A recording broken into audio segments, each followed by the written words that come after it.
এই শরীয়তপুর সদর উপজেলা পরিষদ নির্বাচন 2021 2024 21 তারিখে নির্বাচন অনুষ্ঠিত হবে।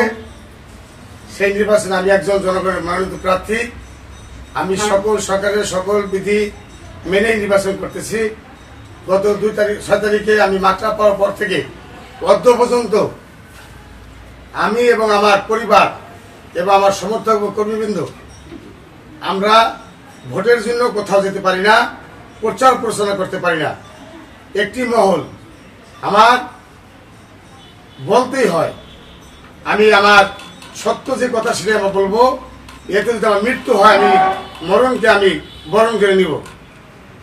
শরীয়তপুর 1 আসনের মাননীয় সংসদ ইকবাল হোসেন উপমিয়া তার নিজে একজন প্রার্থী দিয়েছেন। তার প্রার্থী উজ্জ্বল আখন্দ, মার্কা হলো ঘোড়া। তার সমর্থনে সে নিজে প্রচার প্রচারণা করে, তার স্ত্রী এবং পুত্রদ্বয় তারা সকলে প্রচার প্রচারণা করে। এমপির ছেলে, একমাত্র ছেলে এবং তার স্ত্রী দুজনেই আমার বিরুদ্ধে ভোট চায়, ঘোড়ার পক্ষে ভোট সমর্থনে ভোট চায়। আমার জাতির কাছে প্রশ্ন, যেখানে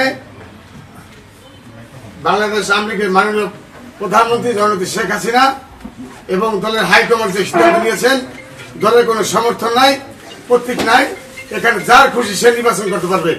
আমি সেই আলোকে নির্বাচন করতেছি।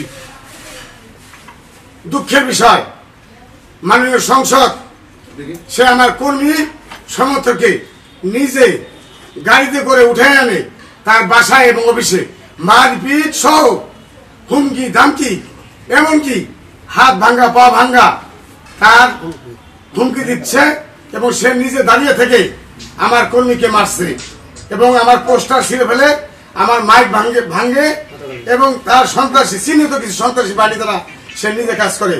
আমি জাতির কাছে মুক্তি চাই, আমি জান ভিক্ষা চাই, আমি নির্বাচন করতে চাই, আমি এই নির্বাচন সুষ্ঠু বা নিরপেক্ষ নির্বাচন চাই, আমি প্রতিযোগিতামূলক নির্বাচন চাই। আমি জাতির কাছে জানতে চাই, আমার নির্বাচন করা কি অপরাধ? আজ আমরা ঘরবন্দি, এই এমপির অত্যাচার নির্যাতনে আমরা ঘরে থেকে বাইরে হতে পারি না।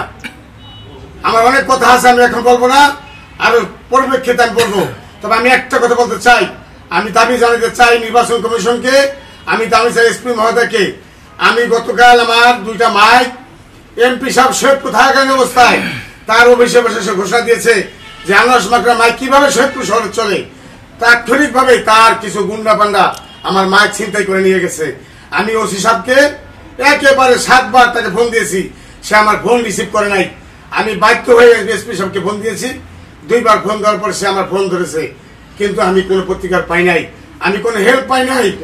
আমি জানি না, আমি রিটার্নিং অফিসারকে আমি ফোন দিয়েছি, আমি জানি না ওসি কার নির্বাচন করে, সে কার পকেটের লোক। আমি নির্বাচন করতে চাই এবং আমার এই লাইফের মাধ্যমে আমি আমার সৈয়দপুর সদর উপজেলাবাসীকে আশ্বস্ত করতে চাই, আমার জীবনের 1 বিন্দু রক্ত থাকার অবস্থা আমি মাঠ ছাড়বো না। আমি আপনাদের পাশে রেখেই, আপনাদের পাশে থেকে নির্বাচন করব। আপনারা আমাকে সাহায্য সহযোগিতা করবেন, নির্ভয়ে আপনারা আমার জন্য ভোট চাবেন, ভোট প্রার্থনা করবেন। আর 21 তারিখে যেই এমপি নিজে, আমাদের শরীয়তপুরের এমপি সাহেব নিজে ঘোষণা দিয়েছে যে কোনো ভূত থাকবে না, কোনো এজেন্ট থাকবে না, ভোট সামনে নেবে। আমি সকলকে বলবো, সকল ভোটারকে বলবো, আপনারা ভয় পেন না। আপনারা ভয় না পেয়ে আপনারা আজকে যে পরিবর্তন হাওয়া বইছে শরীয়তপুরে, আমি চাই মানুষ জিম্মি দশ থেকে বেসুক, একটা লোক মুখ খুলতে পারে নাই। আপনারা দেখেন পার্শ্ববর্তী জেলা আমাদের মাদারীপুর কত সুন্দরভাবে উৎসবমুখী ভাবে নির্বাচন হইতেছে, কিন্তু শরীয়তপুরে কোনো মিছিল নাই, মিটিং নাই, কোন প্রার্থী ভোট চাইতে পারে না। শুধু ওই ঘোড়ার সমর্থন, এমপির সমর্থনে, এমপি যাকে সমর্থন দিয়েছে 5 কোটি টাকার বিনিময়ে আমার থেকে 5 কোটি টাকা চেয়েছিল, যে 5 কোটি টাকা দিতে পারবে সেই এমপি প্রার্থী হবে। আমি গরিব মানুষ, আমি অসহায় মানুষ, আমার কোন টাকা পয়সা নাই, আমি 1 টাকা দিতে পারি নাই। বিদায় আসছে আমার পিছনে মরিয়া হয়ে লেগেছে কিছু গুন্ডা পান্ডা দিয়ে। এবং আমি একটা কথা বলতে চাই, তার নিজের ভাগনা চন্দ্রপুরের চেয়ারম্যান আব্দুল সালাম খান সন্ত্রাসী বাহিনী তার নেতৃত্বে আমার চন্দ্রপুরে সকাল সন্ধ্যা তাণ্ডব লীলা চাচ্ছে। প্রত্যেকটা লোকের ঘরে ঘরে যা বলছে, যদি ৫২০০ মাত্রায় ভোট চাও তাহলে এই দেশে থাকতে দিবে না, তাই থাকতে পারবে না।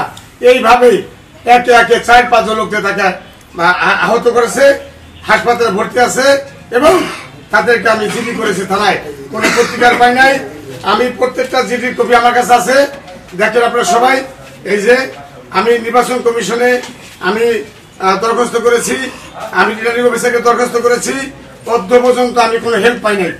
আমি সকলের কাছে সাহায্য চাই, সাংবাদিক ভাইদের মাধ্যমে আমি নির্বাচন কমিশনের কাছে আমি আমার জান ভিক্ষা চাই, আমি বাঁচতে চাই, আমি নির্বাচন করতে চাই, আমার পরিবার নিয়ে স্বাচ্ছন্দ্যে আমি সৈয়দপুরে বসবাস করতে চাই। আমি জানি না এই লাইফের পরে, এই সাংবাদিক সম্মেলনের পরে আমার কি হবে জানি না, আমার মৃত্যু হতে পারে। আমার যদি মৃত্যু হয়, এই মৃত্যুর জন্য ইকবাল হোসেন অপু দায়ী থাকবে, তার পরিবার দায়ী থাকবে। আমি বেশি কথা না বাড়িয়ে, এই মৃত্যুর জন্য দায়ী শুধু ইকবাল হোসেন অপু নয়, তার গুন্ডা বাহিনীও থাকবে এবং আব্দুল সালাম খান চন্দ্রপুরের চেয়ারম্যান ও নিজেও থাকবে। তাদের তাণ্ডব লীলা মানুষ অতিষ্ঠ। আমি নিজে ঘর তো বাড়িতে পারি না, এমনকি আমার কোন কর্মী,